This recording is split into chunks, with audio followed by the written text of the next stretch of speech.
Tomáša, dobré ráno. My sa k tebe ale dostaneme ešte, ale teraz sa ideme práve pozrieť na tieto krásne, nádherné a budeme sa baviť možno aj o polodrahokamách, každopádne sú to šperky a budeme sa rozprávať o tom všetkom, že ako na Slovensku vlastne niečo takéto vedia tvorcovia prináša. My sme veľmi rádi, že Teleráno je presne ten priestor, kde si voláme takýchto zaujímavých, môžem povedať nielen umelcov, ale aj šperkárov a rôzne aj tradičné umenia. Každopádne Vanda Slavíková, krásne dobré ráno. Dobré ráno. Vanda. My sme veľmi radi, že si prišla a doniesla si rovno aj teda nejaké finálne produkty, ale zároveň tu aj budeš vytvárať a my aj vidíme, že niečo vytváraš, tak ale skúsme možno tak začať od začiatku, ako sa k tomuto dostala. No, ja som od malička už bola také veľmi kreatívne dieťa, ja som proste vyrábala fakt od malička, či už to boli nejaké výrobky z papiera, potom náramky priateľstva, nejaké korálkové šperky, ale zároveň taká moja vášeň od malička bola aj práve tieto minerály polodrahokamy.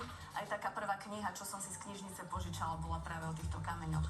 No a to sa tak spojilo a teda našlo si ma to a toto je ten výsledok. Takže to je takým signifikantným znakom možno tvojej tvorby, že tie polodrahokamy sú tam prítomné. Presne A podľa čoho vyberáš, že aké tie kamene umiestniš do jednotlivých šperkov? No ja veľmi tak intuitívne tvorím, že vlastne tá inšpirácia ku mne príde kedykoľvek počas dňa, možno počas takých monotónnych činností, ja neviem, varenie je pre mňa taká monotónna činnosť. Takže napríklad vtedy a naozaj robím to veľmi intuitívne, čiže aj keď vyberám tie polodrahokamy, tak si ich tak dám k sebe, rôzne ich proste kombinujem, prikladám a skúšam a vlastne ani sa nenazdám a už mám nejaký finálny šperk. No povedal si, že polodrahokamy a vlastne potom máme tu nejaký výraz, že šperk, čiže vlastne kedy, aký je ten proces medzi tým, že to je stále polodrahokam a potom vznikne z toho ten šperk a môže povedať, dobre, ale toto už je šperk. Áno, tak polodrahokam je nejaký kameň, nejaký kus kameňa, bude opracovaný, neopracovaný je v nejakom tvare a šperk je už vlastne nejaký hotový výrobok, ktorý si môžeme na seba dať, či je to náhrdelník, prsteň, náramok, náušnice. Dobre, co si nám dala taký basic, back to basic, ako keby, aby sme sa zorientovali my muži, ale možno tá najzaujímavejšia vec, že vlastne ty si povedala, že môžu byť niektoré opracované a niektoré neopracované, čiže ty robíš aj s tými neopracovanými, že si to vieš nejako ty opracovať? Tak, ja si viem robiť také doťuky, iba čo sa týka opracovania, ale dávam si priamo vybrané kusy opracovávať, čiže to nerobím doma, lebo na to je potrebná taká technika, ktorú nemám. A ja sa už potom venujem tomu finálnemu ako keby vyrábaniu toho šperku, čiže buď osadeniu toho vybraného polodrahokamu, alebo výrobe náhrdelníka, čiže zoradeniu nejakým spôsobom tých kameňov. Sú polodrahokamy, s ktorými robíš ráda, alebo sú polodrahokamy, na ktorých vidíš, že ich ľudia možno žiadajú od teba viac ako tie ostatné? Ja robím rada so všetkými, plne, že práve vtedy, keď vyrábam ten konkrétny šperk, tak to robím najradšej, hej, vtedy.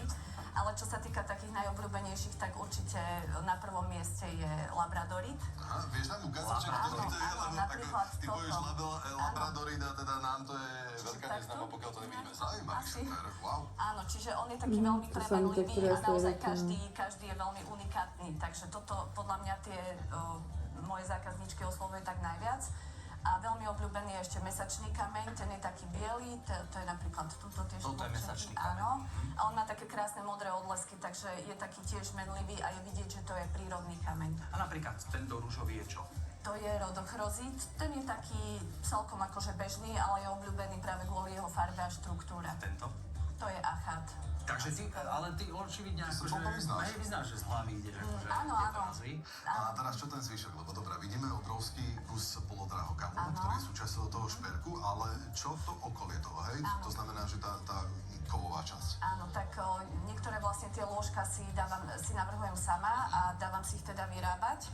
A potom vlastne, čo sa týka nejakých náhrdelníkov, tak vlastne to realizujem celé sama. Jasné. No a poďme na tú tému, ktorá je nami najobľúbenejšia, to znamená, čo možno najkomplikovanejšie si kedy robila, že naozaj si sa musela natrapiť, ja neviem, či to možno aj niekto chcel na mieru, že si niekomu robila podľa nejaké predlohy.